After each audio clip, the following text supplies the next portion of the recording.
All right, so what can you drink on a low carb diet? Like, there's a lot of different things that are out there, some of them healthy, some of them not healthy, and things like that. I just got off a call with a client, a brand new one, and that's working with me, and they're asking me, well, other than water, what can I drink? So I had a couple things that I showed them, like, for example, here's some greens that I'll do, and I'll just put them in a little blender bottle, shake it up, and you know what? Now you got a healthy little drink that you can drink on the side.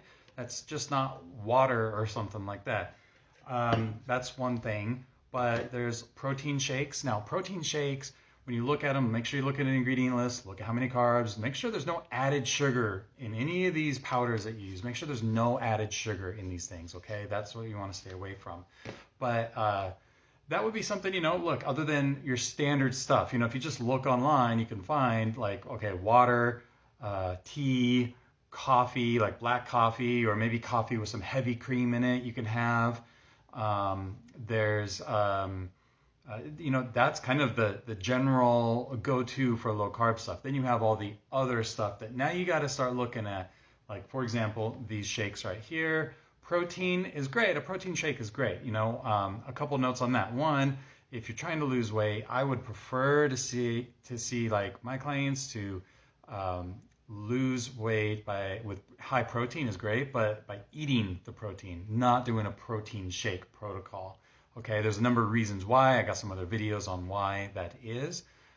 Just it helps. Food helps to rev up your metabolism better. Okay.